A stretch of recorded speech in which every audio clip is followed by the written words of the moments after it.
اليوم موضوعنا راح يكون جدا جميل. اليوم راح نحكي عن شيء حير هواي عالم من عندكم وما يعرف ليش صار هذا التغيير، انه ليش سنة 2019 هي احلى سنة بالنسبة لملايين من الناس من العرب والاجانب. راح اشيلكم في شيء معين يخص هذا الموضوع، بعدين راح اربط هذا الموضوع بالرياضة او بكرة القدم، فان شاء الله اليوم حلقة تتونسون بيها. اول شي لازم تعرف شغل، على مود تصير سعيد جسمك يفرز هرمون اسمه الدوبامين. 2019 خلنا نفرض مستوى هرمون الدوبامين هو 10، مجرد جاي افرض ب2019 بيوم عادي قاعد اكلت تريقت باوعت على التلفزيون، مستوى الدوبامين صار 2/10، حسيت بالسعادة ضئيلة. بعدين صار بوقت العصر طلعت شفت صاحبك، مستوى الدوبامين زاد أكثر صار 5. بعدين رحتوا للساحة يم الشلة، وكل مستوى الدوبامين زاد أكثر. بعدين لعبتوا طوبة ومستوى الدوبامين صعد إلى أقصى حدود اللي هو 10. فأنت راح بهذيج الأيام راح تكون أكثر إنسان مستمتع بالعالم.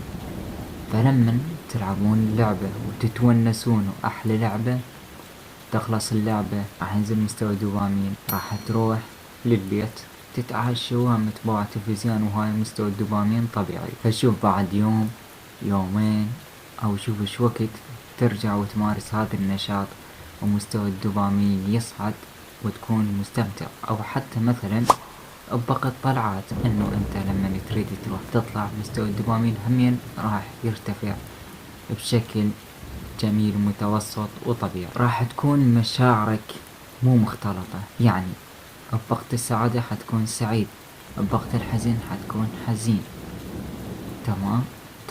2020 لما جي فيروس كورونا صار الحظر الصحي، ما نقدر نطلع من البيوت، تركيزنا أكثر شي قام يروح للعالم الرقمي. بداية أكيد على التلفزيونات، بعدين شوية على الموبايلات، على الألعاب، على الفيديوهات الريلز.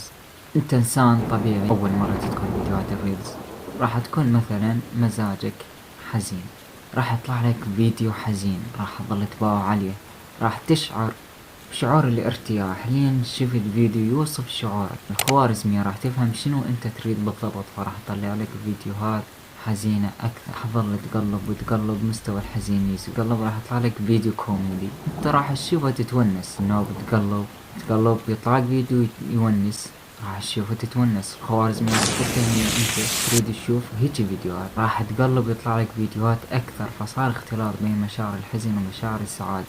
انت ظليت قاعد لساعة تقلب وتقلب وتقلب يطلع لك فيديو جميل، يطلع لك فيديو يخليك تشعر بالسعادة. قعدت ساعات طويلة ومستوى الدوبامين ظل يزود من 2 من 3 من 4 من 5 إلى 10 وانت بعدك مستمتع. اذا مستوى الدوبامين راح يعبر الحد الطبيعي. بعد ثاني يوم ايضا نفس الحالة، الموبايل على الريلز وتقلب مستوى الدوبامين يصعد ويعبر الحد الطبيعي من الاستمتاع. بعدين لما كل هاي الفت بالحظر الصحي انت عقلك كونت عنده عادة اللي هي تظل تلعب بالموبايل، تظل تقلب ريلز، وقتك كلش هواية صار على الموبايل اكثر حتى من ويا اهل. فهاي العادة اللي تكونت هي السبب الرئيسي انه ما يخليك تستمتع. يعني شو العالم ما قامت تطلع مثل قبل، لان كلها صارت عندها هاي العادة. لما راح تروح تلعب طوبة اوكي انت راح تستمتع، بس قلنا بوقتها كان مستوى الدوبامين 10 اقصى مراحل، بس بفترة انه انت قاعد وتقلب ريلز عبر الحد الطبيعي فما راح تحس. فلما يوصل 10 انت ما راح تحس بذيك السعادة مثل ما كنت تحسها قبل. فراح تجي وتقعد الله لا ترجع سنة 2019 و2018 و17، الله لا ترجع ذيك الأيام العالم تغير ما أعرف شنو. باوع انت عايش بكرة الأرضية، انت عايش بهذا العالم هو نفسه العالم ما تغير، انت تغيرت من الداخل. انت بنيت عادات غلط خلتك تحس بهذا الشعور. وايضا انت كل ما تقلب فيديو ريلز يمكن انه تشوف فد انسان بيشي حلو فعقلك اللاواعي راح يقوم يقارن نفسك بيه بشكل لاواعي، راح تقارن نفسك بيه وتحس بالحزن وتظل تقارن نفسك. هذا يراد له فيديو كامل ان شاء الله، يعني اذا تريدون قولوا لي واكتبوا تم على مود نشر لكم هذا الفيديو. هو حيل راح يفيدكم. جوز حتى انت تقارن نفسك بغيرك بدون ما تدري. شلون بدون ما ادري؟ بدون ما تدري حبيبي. فهذا اللي صار. وليش 2019 هي اخر احلى سنة بالنسبة لهواية عالم. وتقولون العالم تغير، العالم ممكن انه تغير في شغلات جغرافية، بس العالم هو نفس الشمس، تطلع من المشرق تغرب من المغرب، المكانات نفسها وتطورت اكيد، بس البشر تغير، نفسياتهم تغيرت، عاداتهم تغيرت بسبب فيديوهات الريلز. بنوا عندهم معتقدات غلط، بنوا عندهم افكار سامة غلط، لعبت بتفكيرهم. والأكثرية المراهقين اللي للأسف كبروا ويا هاي الأفكار الغلط، هم صدقوا هذا الشي وقاموا يعيشون حياتهم على هاي المعتقدات الغلط. واللي انتو تعرفون ايش قد صارت مشاكل وايش قد فرقت عالم، وما اعدد لكم يعني ايش قد صارن شغلات سلبية بسبب هذا الشي. فنعم عالم 2019 واللي قبله هو نفسه هذا العالم، بمجرد هو تطور، بس الشي السلبي اللي صار اللي هو احنا تغيرنا. فهذا شنو دخله بالرياضة وشنو دخله بكرة القدم. هواي الواحد يقولون لو اقدر ارجع لمستواي قبل.